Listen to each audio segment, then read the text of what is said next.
السلام علیکم، امید ہے کہ آپ سب لوگ خیریت سے ہوں گے۔ سرگودا کی عدالت کے بعد لاہور کی عدالت نے بھی پاکستان تحریک انصاف کے رہنماؤں کو سزائیں سنا دی ہیں، جن میں یاسمین راشد صاحبہ شامل ہیں، محمود رشید صاحب شامل ہیں۔ کیا تفصیلات ہیں یہ آپ کے ساتھ شیئر کروں گا۔ اب سے کچھ دیر پہلے یہ خبر آئی ہے، اس کے علاوہ پاکستان تحریک انصاف کے ایک MNA کا انتقال ہو گیا ہے، اس حوالے سے بھی کچھ خبریں۔ آج خان صاحب کی بہنوں کی ان سے ملاقات نہیں ہو سکی، اس کی کیا وجہ ہے، اس حوالے سے بھی کچھ تفصیلات ہیں۔ پاکستان تحریک انصاف کی جو تحریک ہے ان سزاؤں کے بعد وہ کہاں پہ کھڑی ہے، اس حوالے سے بھی کچھ تفصیلات ہیں۔ لیکن سب سے پہلے اس وقت کی سب سے بڑی خبر، بریکنگ نیوز یہ ہے کہ لاہور کی جو عدالت ہے، جو جیل ٹرائل ہو رہا تھا، اس نے یاسمین راشد صاحبہ کو، میاں محمود رشید صاحب کو، اعجاز چودھری صاحب کو 10 سال قید کی سزا سنا دی ہے اور شاہ محمود قریشی صاحب کو بری کر دیا گیا ہے۔ جی ہاں جی، شاہ محمود قریشی صاحب اس مقدمے میں بری ہو گئے ہیں، لیکن یاسمین راشد صاحبہ کو، میاں محمود رشید صاحب کو، اعجاز چودھری صاحب کو سزا سنا دی گئی ہے۔ ابھی تک میڈیا یہ رپورٹ کر رہا ہے، وہاں پہ ایک رپورٹر سے بات ہوئی ہے، وہ یہ بتا رہے ہیں کہ عمر چیمہ صاحب کو بھی سزا سنا دی گئی ہے، اور اس کے علاوہ دیگر جو لوگ وہاں پہ قید تھے وہ بھی اس میں شامل ہیں، جن کو 10 سال قید کی سزا سنائی گئی ہے۔ تو یاسمین راشد صاحبہ، میاں محمود رشید صاحب، اعجاز چودھری صاحب، عمر چیمہ صاحب، ان تمام معزز لیڈران کو 10 سال قید سزا سنا دی گئی ہے۔ 9 مئی کے مقدمے میں شاہ محمود قریشی صاحب کو بری کر دیا گیا ہے۔ اس سے پہلے ہم نے دیکھا تھا کہ سرگودا کی عدالت نے ملک احمد خان بچر صاحب کو سزا سنائی تھی، ایک ان کے MNA کو سزا سنائی تھی، ایک ان کے سابق MNA کو سزا سنائی تھی، کچھ کارکنوں کو سزائیں سنائی تھیں۔ اس مقدمے میں 20 کارکنوں کو سزائیں سنائی گئی ہیں، لیکن بڑی خبر یہ ہے کہ یاسمین راشد صاحبہ کو اور ان دیگر لیڈران کو 10 سال قید کی سزا سنا دی گئی ہے اور شاہ محمود قریشی صاحب کو بری کر دیا گیا۔ افسوسناک خبر، حماد اظہر صاحب کے والد میاں اظہر جو پاکستان تحریک انصاف کے MNA ہیں، ان کا انتقال ہو گیا ہے۔ آپ کو پتا ہے کہ یہ اس سیٹ کے اوپر انہوں نے الیکشن لڑا جہاں سے حماد اظہر صاحب نے الیکشن لڑنا تھا، لیکن ان کے پیچھے پولیس لگی ہوئی تھی، انتظامیہ لگی ہوئی تھی، بہت سارے مقدمات میں وہ وانٹڈ ہیں، جس کی وجہ سے وہ سامنے نہیں آ سکے۔ اس عمر میں پھر میاں اظہر صاحب سامنے آئے، انہوں نے یہ الیکشن لڑا اور یہ الیکشن انہوں نے جیتا۔ ابھی تک حماد اظہر صاحب کی کبھی اپنے والد سے ملاقات ہو سکتی تھی، کبھی نہیں ہو سکتی تھی، وہ روپوشی کی زندگی کاٹ رہے ہیں، ابھی تک وہ سامنے نہیں آ سکے۔ اس سارے عرصے کے دوران میاں اظہر صاحب کی فیملی بھی یہ کہتی رہی، ان کے جو فیملی فرینڈز ہیں وہ بھی یہ کہتے رہے کہ میاں اظہر صاحب ایک ریٹائرمنٹ کی زندگی گزار رہے تھے، وہ اپنی ریٹائرمنٹ انجوائے کر رہے تھے، لیکن جن حالات کا سامنا کرنا پڑا ان کے خاندان کو، جو کچھ ان کے ساتھ ہوا، ان کے بزنسز بند کیے گئے، ان کو باہر نکلنا پڑا، ان کو الیکشن لڑنا پڑا، یہاں تک ہم نے دیکھا کہ ایک موقع کے اوپر جہاں پہ پولیس وغیرہ کھڑے تھی اور بہت سارے دھکم پیل ہو رہی تھی، وہاں پہ ان کو چوٹ بھی لگی اور یہ ساری چیزیں چلتی رہی۔ پر اینی وے اب ان کی عمر بھی کافی تھی اور صحت بھی اجازت نہیں دیتی تھی، لیکن اس کے باوجود انہوں نے اپنے بیٹے کی سیٹ پہ الیکشن بھی لڑا اور وہ الیکشن جیتا بھی۔ اب یہ افسوسناک خبر آ رہی ہے کہ ان کا انتقال ہو گیا ہے۔ اب مجھے نہیں پتا کہ حماد اظہر صاحب ان کے جنازے میں شرکت کر سکیں گے یا نہیں کر سکیں گے۔ جب بھی حماد اظہر صاحب سے جن لوگوں کا بھی رابطہ ہوتا ہے وہ یہی بتاتے ہیں کہ وہ ابھی تک روپوشی میں ہیں، وہ سامنے نہیں آ سکے اور اس کی بہت ساری وجوہات ہیں۔ یہاں پہ میں بہت ساری ڈیٹیلز شیئر کر سکتا ہوں، لیکن سب کو پتا ہے کہ اگر وہ سامنے آئیں گے تو ان کو پکڑ لیا جائے گا، اور حماد اظہر صاحب کو بھی عمران خان صاحب نے کہا ہوا ہے کہ آپ نے سامنے نہیں آنا۔ جس طرح آپ کو پتا ہے مراد سعید صاحب کے حوالے سے بھی عمران خان صاحب کی یہ ہدایات ہیں۔ اور اینی وے افسوسناک خبر کہ میاں اظہر صاحب کا ایک ایسے وقت میں انتقال ہوا ہے جب ان کے خاندان کے اوپر ایک بڑا مشکل وقت ہے۔ ان کا بیٹا، یقیناً ہر جو اولاد ہے وہ اپنے والدین کو پیاری ہوتی ہے، وہ اپنے بیٹے کے حوالے سے بھی یقیناً فکر مند ہوں گے، جس قسم کے حالات کا ان کو سامنا رہا اور اب ان کا انتقال ہو گیا ہے، تو ہماری ان کی مغفرت کے لیے دعا ہے اور ان سے ہمدردی کا اظہار ہی ہم کر سکتے ہیں۔ اللہ تعالیٰ ان کے درجات بلند فرمائے اور ان کی فیملی کو صبر جمیل عطا کرے۔ اب دیکھتے ہیں کہ انتظامیہ کم از کم اتنی رحم دلی کا مظاہرہ تو کرتی ہے یا نہیں کرتی کہ حماد اظہر صاحب کو اپنے والد کا جنازہ وہ پڑھنے دیتے ہیں یا نہیں پڑھنے دیتے۔ اگر وہ آتے ہیں اور وہاں سے ان کو گرفتار کر لیا جاتا ہے تو یہ تو انتہائی ایک طرح سے قابل افسوس چیز ہوگی۔ پر اینی وے یہ ایک بڑی افسوسناک خبر تھی جو آپ کے ساتھ شیئر کی۔ اچھا، آج عمران خان صاحب کی بہنوں کی ملاقات عمران خان صاحب سے نہیں ہو سکی۔ آج سینٹ کے الیکشنز کے حوالے سے بہت سارے لوگ یہ سوچ رہے تھے اور اس میں بھی شامل تھا کہ عمران خان صاحب کی جب بہنیں جائیں گی یقیناً وہ اس حوالے سے کوئی بات کریں گی کہ کے پی کے میں کیسا فارمولہ طے پایا, کیسے الیکشنز ہوئے, اور عمران خان صاحب نے اس کے اوپر کوئی نہ کوئی بات کرنی اور ان کی بہنیں باہر آ کے بتائیں گی. لیکن آج خان صاحب کی, پہلے تو علیمہ خان صاحبہ کو نہیں ملنے دیا جاتا تھا, آج دونوں بہنوں کو نہیں ملنے دیا گیا, اور اس وجہ سے اس حوالے سے کوئی چیز سامنے نہیں آئی. البتہ جماعت کے جو اس وقت قائم مقام چیئرمین ہیں بیرسٹر گوہر صاحب, انہوں نے یہ کہا ہے کہ کے پی سینٹ الیکشن میں سارے معاملات خوش اسلوبی سے طے ہوئے. سینٹ انتخابات میں ایک بھی نام عمران خان کی مرضی کے بغیر نہیں آیا. 9 مئی کے بعد پریس کانفرنس والوں کو ٹکٹ کی بات درست نہیں, مذاکرات کا وقت ختم ہو گیا. انہوں نے یہ بھی کہا وہی ہوگا جو عمران خان کی ہدایات ہوں گی جو وہ کہیں گے. آج یہ بھی ان سے پوچھا گیا, علیمہ خان صاحبہ سے کسی نے پوچھا کہ جی مشال یوسف زئی صاحبہ جو سینیٹر ہیں, ابھی جو سینیٹر بنی ہے, وہ یہ کہہ رہی ہیں کہ آپ کا بیٹا کوئی ڈیل کر کے آیا. تو انہوں نے کہا وہ سینیٹر ہے, اس کو کس نے سینیٹر بنایا؟ پر اینی وے انہوں نے کہا جی ڈیل کر کے آیا تو سب کے سامنے ہے, اس کو ادھر آ گیا, اگر کچھ ایسی چیز ہوگی تو سب کے سامنے وہ پکڑ لیں گے. پر انہوں نے یہ ضرور کہا علیمہ خان صاحبہ نے, عمران خان نے تو ان کو سینیٹر نہیں بنایا, لیکن بیرسٹر گور صاحب کہہ رہے ہیں کہ جتنے بھی لوگ سینیٹر بنے ہیں ان کو عمران خان صاحب کی مرضی سے ہی سینیٹر بنایا گیا ہے. اچھا, پنجاب اسمبلی کے اندر جو 26 اراکین معطل کیے گئے تھے ان کو تو بحال کر دیا گیا ہے, لیکن ملک احمد بچر صاحب ہو جائیں, کچھ دیگر لوگ جو ہیں ان کو سزائیں ہوئی ہیں. اب ان سزاؤں کے بعد پاکستان تحریک انصاف کی تحریک کہاں پہ کھڑی ہے؟ ملک احمد خان بچر صاحب سے میری خود بات ہوئی, میں نے ان سے پوچھا, میں نے ان کو انٹرویو کیا. انہوں نے کہا ایک تو ہم اس فیصلے کی اپیل کریں گے اور نہ ہم نے پیچھے ہٹنا ہے, نہ ہم نے کوئی کمپرومائز کرنا ہے. تحریک تو ہم اپنی چلائیں گے, لیکن اوبیسلی جس قسم کی سزائیں دی جا رہی ہیں اس کا ایک اثر تو پڑے گا. لوگوں کو پھر اپنی ضمانتیں کروانی پڑیں گی, اور اگر ان کی ضمانتیں ہو بھی جاتی ہیں اور ان کی سزائیں معطل بھی ہو جاتی ہیں, اس کے باوجود جب تک یہ ان مقدمات میں بری نہیں ہوں گے یہ اسمبلیوں سے معطل ہو جائیں گے. اسمبلیوں سے ان کی جو سیٹیں ہیں وہاں ان کے لیے یہ نااہل ہو جائیں گے. یہ ایک بڑا ایشو ہے, اور 26 اراکین کو جہاں پہ بحال کیا گیا ہے وہاں پہ اب بہت سارے لوگوں کے حوالے سے کہا جا رہا ہے کہ ان کو سزائیں ہوں گی تو وہ سارے نااہل ہو جائیں گے. لیکن تحریک کے حوالے سے پاکستان تحریک انصاف یہی کہہ رہی ہے کہ جی 5 تاریخ تک ہم نے اپنی تحریک کو پیک پہ لے کے جانا ہے. لاہور جلسے کے لیے بھی انہوں نے اپلیکیشن دے دی ہے کہ ہمیں مینار پاکستان پہ جلسے کی اجازت دی جائے. حکومت کو چاہیے کہ ان کو جلسے کی اجازت دیں.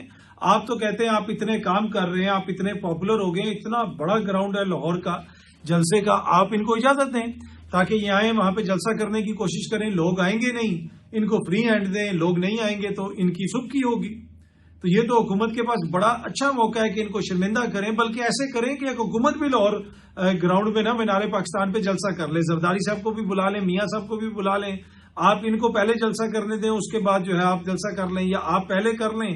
تمام انتظامات کے باوجود ان کو آپ کوئی انتظامات کی اجازت بھی نہ دیں, ویسے ہی جو ہے کہیں کہ جی لوگوں کو اکٹھا ہونے کی اجازت ہے, کسی کے خلاف کوئی ایکشن نہیں لیا جائے گا, تو دنیا دیکھ لے گی کہ کس کے لیے کتنے لوگ وہاں پہ اکٹھے ہوئے. پر اب دیکھتے ہیں کہ اس جلسے کی ان کو اجازت ملتی ہے یا نہیں ملتی. سلمان اکرم راجہ صاحب نے کہا ہے کہ جی یہ جو جس فارمولے کے تحت الیکشن ہوئے ہیں خیبر پختونخوا کے اندر, میں اس کو نہیں مانتا. اب ہو گیا ہے, ٹھیک ہے, قبول کر لیا, لیکن میں اس کے حق میں نہیں ہوں. میں نے پہلے بھی کہا تھا کہ یہ کوئی تک نہیں بنتی کہ ایک طرف آپ کہیں کہ انہوں نے ہمارا مینڈیٹ چوری کیا ہوا ہے, انہوں نے ہماری سیٹیں چوری کی ہوئی ہیں, وہ عوام کے نمائندے نہیں ہیں, وہ آئین شکنی کر رہے ہیں, اور انہی کے ساتھ آپ فارمولہ طے کر کے جو ہے سینیٹر ان کے بھی منتخب کروائیں اور اپنے بھی منتخب کروائیں. تو یہ کوئی لاجک بنتی نہیں ہے, اور سلمان اکرم راجہ صاحب نے بھی اس کے اوپر تحفظات کا اظہار کیا ہے. اچھا, ملک بھر میں بارشیں ہو رہی ہیں, بڑے پیمانے پہ تباہی بھی ہو رہی ہے. یہ سائٹ پہ جو ویڈیو چل رہی ہے یہ اسلام آباد کے ڈی ایچ اے کی ویڈیو ہے, غالباً ڈی ایچ اے 5 کی ویڈیو ہے. وہاں پہ ایک ریٹائرڈ کرنل صاحب اپنی بیٹی کے ساتھ گاڑی میں جا رہے تھے, اتنا زیادہ پانی آیا کہ وہ بہہ گئے نالے کے اندر. کہیں پہ وہ نالا پھر آگے سے جا کے انڈر گراؤنڈ جاتا تھا, اور ادھر ان کی کار چلی گئی, اور آخری خبریں آنے تک نہ ان کی کار ملی تھی نہ ان کا کچھ ابھی تک پتا چلا تھا. کافی بڑے پیمانے پہ وہاں پہ ریسکیو آپریشن ہوتا رہا. یہ ریٹائرڈ فوجی افسر تھے, کرنل تھے, اور اس سوسائٹی کے اندر آبویسلی اس حوالے سے کافی زیادہ لوگوں کے اندر پریشانی بھی ہے. اور ملک بھر میں جو حالات ہیں, ٹورسٹ پھنسے ہوئے ہیں شمالی علاقہ جات میں, دیگر جگہوں پہ, اسلام آباد میں, ان ساری چیزوں کو دیکھنے کی ضرورت ہے, حکومت کو بتانے کی ضرورت ہے, کوئی وارننگ کا سسٹم کوئی ایسا مرتب کریں. لیکن بڑی انفارچونیٹ صورتحال ہے, قیمتی جانوں کا ضیاع ہو رہا ہے. جنگ نیوز بھی اس کو رپورٹ کر رہا ہے, یہ جیو نے بھی اس کو رپورٹ کیا ہے. اسلام آباد کی ہاؤسنگ سوسائٹی میں بارش کے بعد آنے والا ریلا کار سوار باپ بیٹی کو بہا کے لے گیا. ریلا گاڑی کو ہاؤسنگ سوسائٹی کے فیز 5 کے نالے کی طرف بہا کے لے گیا. انہوں نے ہاؤسنگ سوسائٹی سے لکھا ہوا ہے, لیکن یہ ڈی ایچ اے فیز 5 ہے, وہاں پہ یہ سب کچھ ہوا ہے. یہ جنگ نیوز بھی اس کو رپورٹ کر رہا ہے. بڑی افسوسناک خبر ہے. اب یقیناً دیگر جگہوں پہ بھی اس طرح کا پانی آیا ہے, تباہی ہوئی ہے. اب ہم لوگوں نے تیاری کرنی ہوگی, دیکھنا ہوگا کہ کیسے ان معاملات کو ہم کنٹرول کر سکتے ہیں, کیسے وارننگ کا سسٹم بہتر کر سکتے ہیں. سنو نیوز نے بھی اس کو رپورٹ کیا, وہ بھی یہ رپورٹ کر رہے ہیں سارا کیا صورتحال ہوئی. اس بندے نے بتایا کہ اس نے دیکھا کہ یہ اپنی بیٹی کے ساتھ تھے, ریٹائرڈ کرنل صاحب. کچھ لوگ یہ بتا رہے ہیں, بلکہ جنگ نیوز یہ رپورٹ کر رہا ہے کہ غالباً ان کی جو بیٹی ہیں وہ شاید کوئی ڈاکٹر تھیں, جو ہے نا. جنگ نیوز یہ کہہ رہا ہے کہ ان کی جو صاحبزادی ہیں وہ ڈاکٹر تھیں. یہ سامنے آپ دیکھ سکتے ہیں, سرابی ریلے میں بہنے والے کرنل اور ڈاکٹر بیٹی کا تاحال پتہ نہ چل سکا, اور ان کو ابھی تک ڈھونڈنے کی کوشش وغیرہ کی جا رہی ہے. اسی طرح جیسا میں نے پہلے بھی بتایا, ملک کے دیگر علاقوں میں بھی بڑے پیمانے پہ تباہی ہوئی ہے. اب ہمیں تیار بھی رہنا پڑے گا اور حکومت کو بھی دیکھنا پڑے گا کہ اس حوالے سے پہلے وارننگ کیوں نہیں دی جاتی, اور خود بھی احتیاط کرنی پڑے گی. خدارہ شمالی علاقہ جات کی طرف نہ جائیں, کسی ایسے ایریے میں نہ جائیں جہاں پہ ندی ہیں, نالے ہیں, ایک دم سے پانی آ جاتا ہے, آپ اپنے آپ کو پھر نہیں بچا سکتے. کہیں پہ پانی دیکھیں, بیچ میں گاڑی نہ گھسائیں. اس دن آپ نے دیکھا کہ اسلام آباد میں جو لڑکا بیچارہ فوت ہوا, سامنے پانی آ رہا تھا, موٹر سائیکل لے کے چلا گیا. کون سی ایسی جلدی ہے؟ جان سے قیمتی کوئی چیز ہے تو پلیز اپنا بہت بہت خیال رکھیں. اچھا جی, جس طرح میں عرض کر رہا تھا کہ جان سے قیمتی تو کوئی چیز نہیں ہے, لیکن سوات میں ایک مدرسے کے اندر بڑی افسوسناک خبر آ رہی ہے. ایک ینگ اسٹوڈنٹ کو ٹیچرز نے مار کے مار دیا. بھائی آپ نے کوئی سزا کا کوئی کانسیپٹ ہوتا ہے؟ یہ کون سی حیوانیت ہے کہ ایک بچے کو مار کے آپ مار دیں؟ اور یہ کوئی پہلا واقعہ نہیں ہے, کبھی کسی اسکول سے ایسی خبر آتی ہے, کبھی کسی مدرسے سے ایسی خبر آتی ہے.